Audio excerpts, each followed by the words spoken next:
El egotismo no tiene nada en común con el egoísmo. El primer concepto se caracteriza por el deseo de protegerse de cualquier contacto con el mundo exterior, y el segundo, por adueñarse de absolutamente todo. Los egoístas intentan por todos los medios limitar la influencia del entorno sobre ellos mismos. Parecen personas alegres y amantes de la vida, atraen la atención sobre sí mismas, pero en realidad rompen despiadadamente la relación, en cuanto se cruza la línea de cercanía establecida por ellos. ¿Por qué ocurre esto?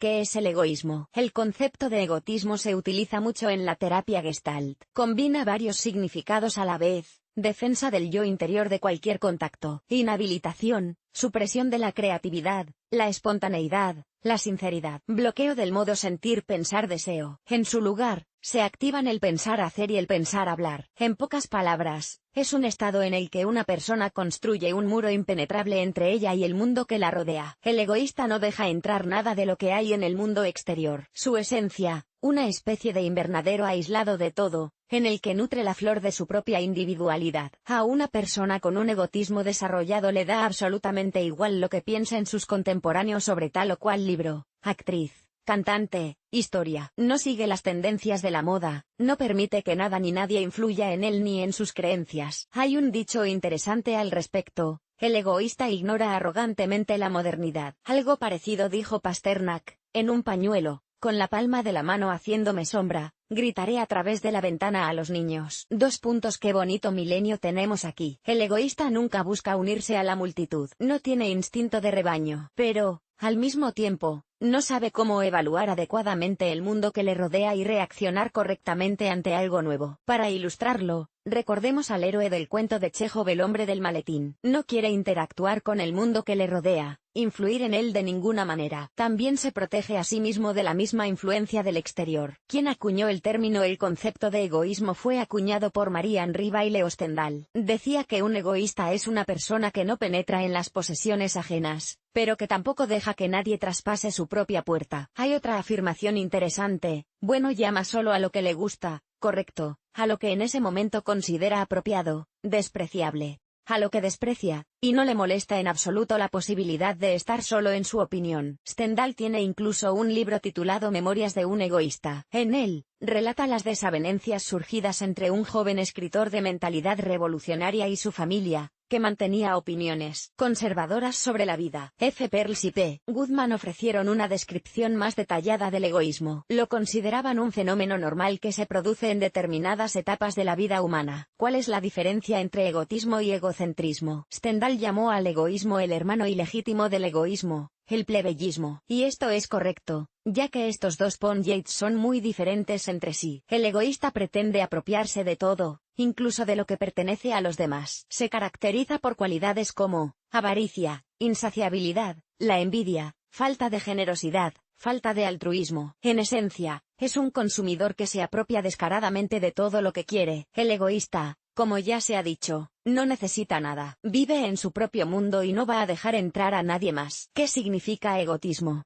En la terapia Gestalt, el egotismo se combina con rasgos de personalidad como la excesiva atención a la propia persona y el narcisismo. También se conoce como hipertrofia del ego, una condición en la que una persona se cierra tanto al entorno que no puede escapar de ningún acontecimiento que le suceda. El egotismo tiene una serie de características: incapacidad de perder el control, de confiar en las experiencias, de unirse a la persona que el egoísta necesita, falta de interacción, un patrón de lo tomas o lo dejas. Detrás de esto suele estar el miedo al fracaso, un sentimiento de vergüenza por algunas de sus carencias y defectos, autosuficiencia, fuerte sensibilidad a la distancia entre las personas, ruptura del contacto cuando la pareja intenta reducir la distancia, autoestima inestable, intolerancia a las críticas y a los comentarios negativos de los demás, deseo de devaluarse a sí mismo y a los que le rodean, falta de espontaneidad, inhibición, incapacidad para dejar de pensar, analizar y evaluar lo que ocurre. A primera vista, los egoístas parecen personas sociables, se mueven con gracia, hablan libremente y muestran sentimientos y emociones, aunque parecen un poco extraños o distraídos, mantienen cierta distancia. Este misterio les atrae, les promete una relación brillante, y el egoísta les sigue la corriente. Pero, Cuanto más fuerte se hace la conexión y más profundo el contacto, más frío se vuelve el hombre mismo. Es como si no quisiera o no pudiera cruzar la frontera trazada por él mismo. Es interesante que en el egoísmo el individuo no se controle a sí mismo. Intenta controlar lo que sucede a su alrededor, determina el número de participantes en la relación, la profundidad del contacto, la fuerza de los sentimientos que se le muestran. Detrás de esto suelen estar estos factores: miedo a que todo no salga como debería y como le gustaría, miedo a parecer poco ideal, a violar la imagen perfecta creada por él, miedo a no poder parar a tiempo, a perder el momento en que es necesario romper el contacto, miedo a que, una vez finalizado el contacto, tenga que pasar por toda una serie de emociones desagradables, como la decepción, el dolor de la pérdida, etc. Falta de voluntad para experimentar la vergüenza que ya se ha experimentado en relaciones anteriores. Y quizá el mayor temor en la vida de un egoísta sea volverse dependiente de otra persona, darle la oportunidad de que se utilice para fines personales, de que se manipule. Consecuencias del egoísmo.